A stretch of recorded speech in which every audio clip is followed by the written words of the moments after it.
જઈને આપણે કોઈ સાઉથ ઇન્ડિયન ડિશ મંગાવીએ એટલે આપણને તેની જોડે બે જાતની ચટણી સર્વ કરવામાં આવતી હોય છે, જેમાં પહેલી ટોપરાની અને બીજી તીખી અને લસણની ચટણી સર્વ કરવામાં આવતી હોય છે. તો આજે હું તમારી જોડે આ બંને ચટણીની રેસિપી લઈને આવી છું. તો ચાલો પછી without wasting much time let's gate started. પહેલા આપણે ટોપરાની ચટણી બનાવશું, જેના માટે મેં અહીં પલાળેલી ચણાની દાળ, ટોપરું અને મરચું લીધું છે. મરચું તમારે જેટલી તીખી ચટણી બનાવી હોય એ પ્રમાણે લીલું મરચું લઈ શકો છો. હવે આપણે મિક્સર જારમાં પહેલા ચણાની દાળ લઈશું.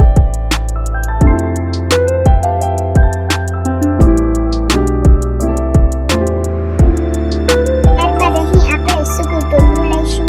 તમે અહીં લીલા નારિયેળ જો તમારી પાસે હોય તો તમે એનો યુઝ પણ કરી શકો છો.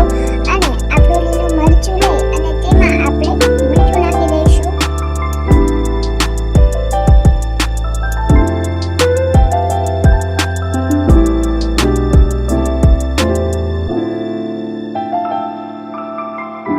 હવે આપણે તેમાં થોડું પાણી એડ કરી અને આને સરસ રીતે ક્રશ કરી લઈશું.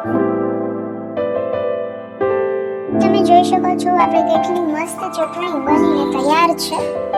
હવે આપણે તેને એક પાત્રમાં કાઢી લઈશું અને પછી એનો વઘાર કરીશું.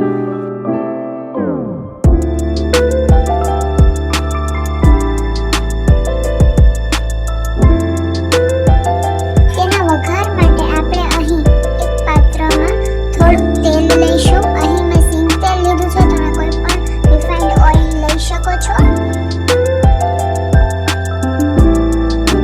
તેલ પ્રોપર ગરમ થાય એટલે આપણે તેમાં રાઈ અને લીમડાના પાન નાખી દઈશું અને હવે આપણે તેને આપણી ચટણીમાં એડ કરીશું. તો છે ને મસ્ત એની ચટણી બનીને તૈયાર. અને આ ચટણીમાં સ્ટાર્ટિંગમાં નારિયેળનો ટેસ્ટ અને લાસ્ટમાં થોડો એવો આમ એકદમ તીખો જે આપણે મરચું નાખ્યું હતું એનો ટેસ્ટ આવે છે, તે ખાવામાં બહુ મસ્ત લાગે છે. હવે આપણે આપણી બીજી ચટણી એટલે કે લસણની ચટણી તરફ આગળ વધીએ. તેના માટે પાછું મેં અહીં એક મિક્સર જાર લીધું છે અને તેમાં અહીં મેં લસણની ફોલેલી કળી નાખી છે.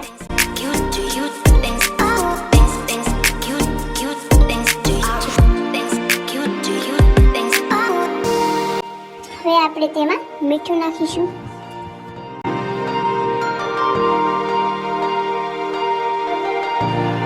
અને જે ચટણીમાં ખાટો મીઠો ટેસ્ટ આવતો હોય છે એ ટમેટાને લીધે આવતો હોય છે. તો આપણે અહીં છાલ કાઢી અને એક ટમેટું સુધારી લીધું છે. હવે આપણે તે નાખીશું અને થોડું આ બધા ટેસ્ટને બેલેન્સ કરવા માટે ખાંડ નાખીશું.